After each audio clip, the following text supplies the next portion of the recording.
Good morning.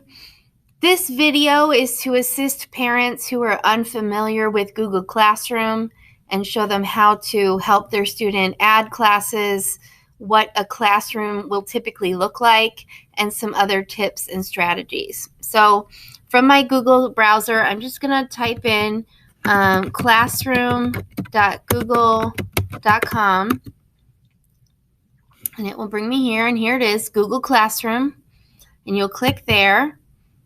It may ask you to sign in. It's not asking me to sign in because I'm already signed into Google Suite. But if it asks your student to sign in, it's just for our school district, their email address and their ID number at psusd.us, and then their password is their date of birth. So here's what it will look like when you bring it up.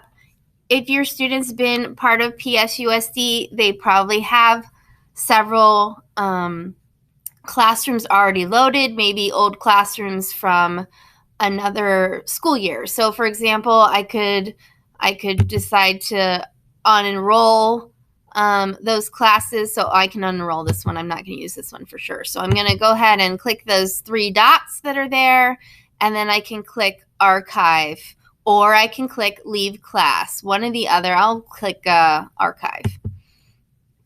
So it will make that classroom disappear from my page. Okay, so you're welcome to do that if you have classrooms from other years in here. Unenroll your students from those classes as long as they aren't taking that class with a teacher again.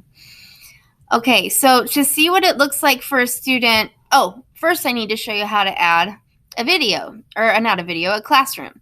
So you go to this plus sign and it says create or join a class. You should have been provided with a Google Classroom code. I know our classroom codes here at our school are on the student view level, and your student will type the class code in and then click join, and that will join them to the class. It takes a minute or two to load, but it will load. And then from the student's perspective, it looks like this. So I'm a student of this class, and there are some different tabs here. Here it tells me which classroom I'm in. I have a stream, I have classwork, and I have people. The people just show you who else is enrolled in the class. The stream shows you everything that has been posted in this classroom.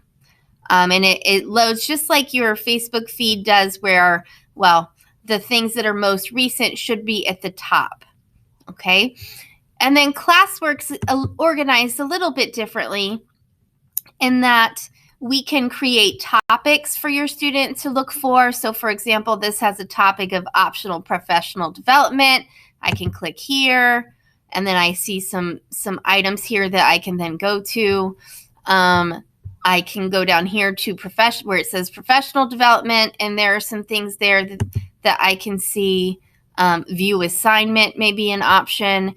There may be documents that are attached to it that they can click on that will automatically load. That's why we like Google Classroom. There's a lot of different options for us to use. And then say your student comes in, there's a Zoom link, should be at the top. It will be on the top for my students anyway. You'll click on that Zoom link. It'll open a new window. It asks to allow your camera and microphone, yada, yada. And then the class is over. They leave the meeting. Your student is done with this class but needs to go to another one. They just need to click these three lines here on the left side. And there it has a whole list of all of my classes. Or I can just click that classes button, and it takes me right back to the page with all of the classes. Now for the teacher view, it's a little bit different. I will show you what my classroom looks like so you can see kind of how mine is organized, but they should be organized somewhat so that you can easily find things. So this morning I posted this video. So if students are having trouble logging into Zoom, it tells them how to shut down their computer and restart. I have Technology Depot information, so they can go there. And I have information on how to sign into the different programs we have.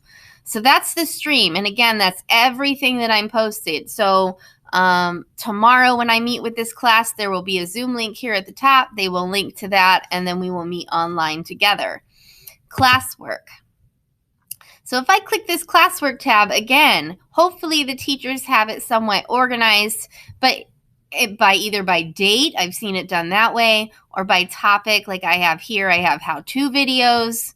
I have the distance learning schedule overviews and where to go for the technology assistance, and then some other items, okay? And again, so if I click here, here's my Zoom Trouble video, and I can play it from this platform, okay?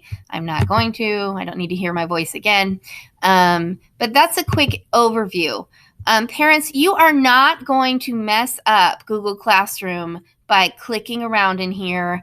You, as a student, you can't really do very much. You can edit your own comments. So if you put a comment in here and hit the play, or not the play button, but the send button, it's not going to hurt anything. And that's pretty much all that you can do on the page as a student. So please, I really encourage you to click around, be familiar with where things are in your teacher's Google Classrooms, and that way it's easier for you to help them, and it will lessen frustration on your end and the student's end.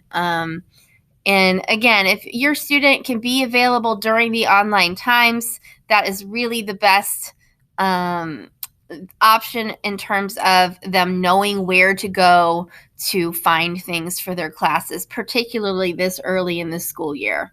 Okay, thank you for watching. I hope this is helpful.